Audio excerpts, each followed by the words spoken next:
सरकारी भी उस पर बात करती है जो प्रबंधन से होती है कि उस जो वार्ता का जो समूह है उसमें आपका नेतृत्व, आपका कैडर का नेतृत्व करने वाला व्यक्ति उसमें नहीं होता, जिसका परिणाम क्या हुआ?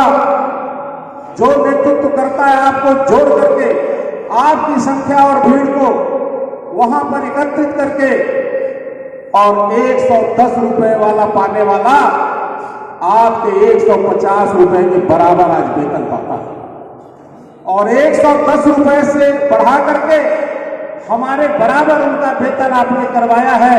उनमें यह शक्ति नहीं थी कि वो पा लेते, इसको आपने उसके दरी में बैठ करके जो शोभा बढ़ाई है, यह उसका परिणाम है कि आप उस दरी पे बैठे, उनके संगठन से जुड़े रहे, जिसका परिणाम हुआ कि आपने भीड़ और ताकत उन्हें दी, लेकिन लाभ वो पाए। आप पुराने से आप देख लीजिए, जिस समय की मैं बात कर रहा हूं 150 रुपए हमारा था, उस समय और अभियंता महोदय का वेतन 190 रुपए था, यानी लगभग हमारे और उनके वेतन जो हमारा पदोन्नत का पद है नेक्स्ट, मात्र लगभग 20% का अंतर था। लेकिन उस दरी का लाभ यह हुआ, हमारे बराबर तो आ ही गए, उसके अगला पद जो हमारा और अभियंता का पद है वो 20% की खाई। अब बताइए कितने की हुई? हम 2600 रुपए पे हैं और वो 4600 रुपए। हालांकि वो 4600 जो पाए हैं उसमें वह बात नहीं है जो हमने कहा है कि 110 से 150, उसमें न हमारा योगदान है और ना ही उसका कोई दुष्परिणाम हमें, क्योंकि अगर वो पाए हैं तो कहीं ना कहीं हमें अचीव करने के लिए वो टारगेट है और वह टारगेट हमें अचीव करना है, इसलिए हम उसका विरोध नहीं बल्कि उसके समान पहुंचना चाहते हैं। लेकिन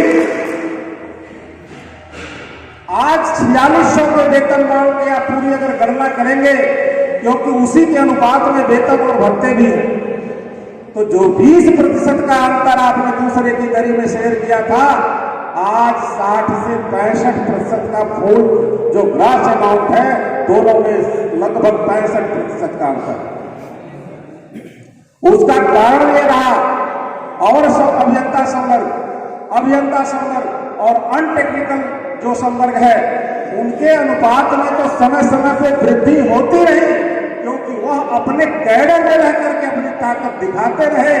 लेकिन हम खिचड़ी संगठन में बंटने के कारण दूसरे की ताकत बढ़ा करके अपने बराबर तो कर लिए, लेकिन हमारा जो पदोन्नत पद है और अभियंता, सहायक अभियंता, अनुशासी अभियंता, उनके अनुपात के बराबर हमारा वेतन का अंतर नहीं बना। यह हमारा नुकसान है कैडर संगठन के न होने के कारण, यह हमारा नुकसान है।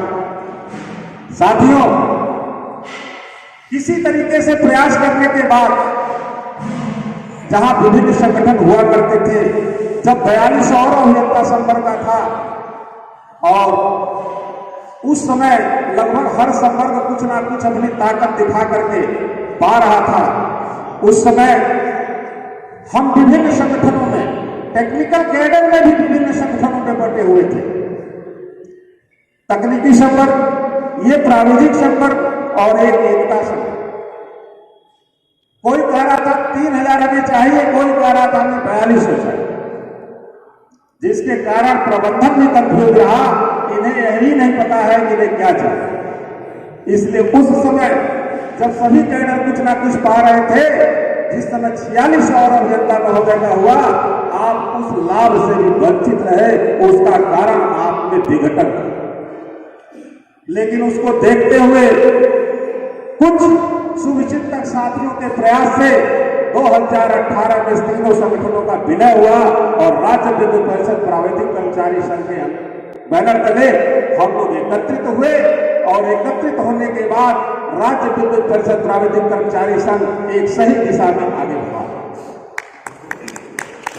और आप देख रहे हैं, जब से हम एकत्रित हुए, अपनी ताकत इकट्ठा किए, संघर्ष किए, उसके बाद से कोई भी संगठन 1 रुपया भी अपने वेतन में या सुविधा में लाभ नहीं प्राप्त कर रहा है, बल्कि वहां से ह्रास ही हो रहा है। यानी हम ऐसे समय में एकत्रित हुए हैं जिस समय हम लोग पा रहे थे तब हम विकसित थे, जब हम एकत्रित हुए तो हम कठिन समय आ गया। यानी कठिन समय क्या आ गया? जो लोग पहले से प्राप्त किए हैं आज उन सुविधाओं में, उन भत्तों में एक एक करके कटौतियां होती जा रही हैं, उसमें हम भी सम्मिलित हैं।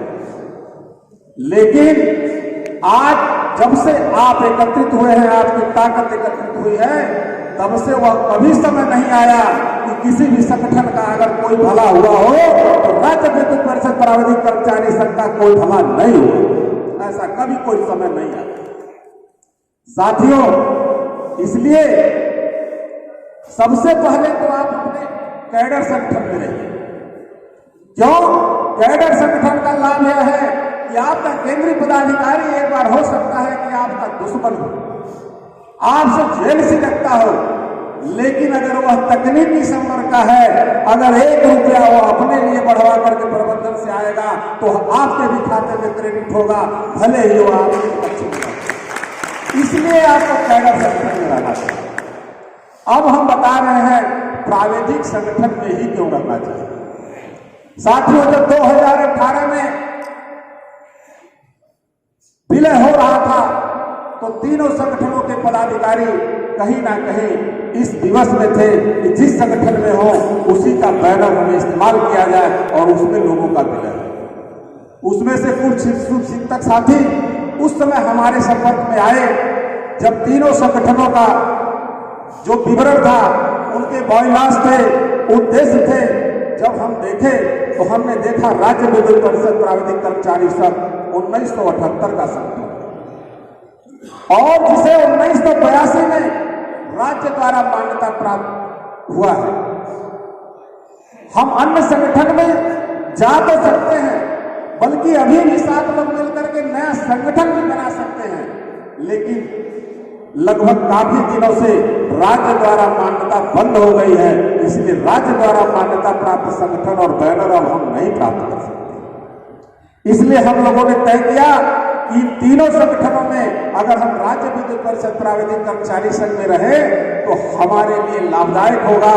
इसलिए लाभदायक होगा कि अगर आप ट्रांसफर पॉलिसी या अन्य जो वार्ता के नियम हैं, जो नियमावली है, उसको अगर आप स्पष्ट पढ़ेंगे तो उसमें स्पष्ट लिखा है कि वार्ता चाहे वो जिले स्तर पे अधिकारीगण हो या प्रबंधन हो, केवल वार्ता करने की अनिवार्यता उन्हें मान्यता प्राप्त संगठन से ही। साथियों, साथ ही पॉलिसी में स्पष्ट लिखा हुआ है, पॉलिसी में स्पष्ट है कि अध्यक्ष और सचिव का स्थानांतरण नहीं किया जाएगा जो राज्य द्वारा मान्यता प्राप्त संगठन हो। यानी यह छूट केवल उस पदाधिकारी को प्राप्त है जो पदाधिकारी राज्य द्वारा प्राप्त मान्यता प्राप्त संगठन का पदाधिकारी है। अन्य पदाधिकारियों को लाभ नहीं प्राप्त है। इसलिए भी हमें राज्य विद्युत परिषद प्राविधिक कर्मचारी संघ करना चाहिए। साथियों, राज्य विद्युत परिषद प्राविधिक कर्मचारी संघ जब से एकत्रित हुआ है तब से आपकी ताकत दिन दोगुनी रात चौगुनी बढ़ रही है। किंतु कुछ लोग जो पद के लोभी थे, हमारे विलय में थे, उसमें से एक संगठन जिसको मैं अवैध संगठन कहता हूं, केवल निजी स्वार्थ, जिसके अधिकांश पदाधिकारी लखनऊ के और डिप्लोमाधारी हैं, अपने स्वार्थ के लिए और पद की लोलुपता में पुनः उस संगठन को संचालित कर रहे हैं, जो हमारे साथ उस विलय का धोखा है, विलय के संधि का धोखा है। और वो केवल इसलिए कर रहे हैं कि पद और लोलुपता प्राप्त। मैं दोबारा उनको इसलिए कह रहा हूं कि अब तक तो आपको लिपिकी संपर्क चला है, अब आप उस डिप्लोमा के लोगों के पीछे पड़ करके अपना फिर से यही काम मत कर लीजिएगा कि पता चले कि आप यहाँ पे उनके पीछे नारा लगा रहे हैं। कुछ अन्य भी लोकल स्तर के पद के लोलुपता वाले हैं कि हम भी जिलाध्यक्ष और अन्य चीज बन जाएं, वहां पे झंडा उठा लिए और अंत में फिर वार्ता करने वही जाएंगे, तो वहां निजी संपर्क आपका लाभ उठाया, यहाँ आपका डिप्लोमा संपर्क लाभ उठाएगा, फिर से आप धोखे में जाएंगे। इसलिए अगर आपको आगे प्राप्त करना है तो तकनीकी संवर्ग और जो राज्य द्वारा मान्यता प्राप्त कैडर संगठन तकनीकी संवर्ग का केवल और केवल राज्य विद्युत परिषद प्राविधिक कर्मचारी संघ है, इसलिए केवल उसी के साथ एकत्रित रहिए और आगे आप संगठित रहिए। साथियों, तकनीकी संवर्ग केवल उत्तर प्रदेश सरकार में अपनी संख्या और अपनी ताकत की वृद्धि नहीं कर रहा है। अभी पांडिचेरी में निजीकरण हो रहा था, जिसपे समझौता हुआ था, लेकिन प्रक्रिया चल रही थी, टेंडर हो गए थे।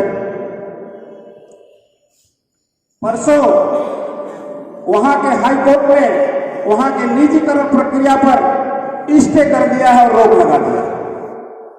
साथियों, उस बात का जिक्र करने का कारण क्या है? उस स्टे लगाने का कारण आईटीआई वेलफेयर संगठन वहां पे है। वह संगठन अदालत में गया था और आईटीआई वेलफेयर ने पांडिचेरी में वहां स्टे लगा। आपकी ताकत पूरे भारत में बढ़ रही है, केवल उत्तर प्रदेश की बात नहीं। साथियों, अपनी ताकत आप पहचानिए। नियमित कर्मचारियों में उत्तर प्रदेश पावर कारपोरेशन में सबसे बड़े संगठन है, इस बात का आपको गर्व और मान होना चाहिए।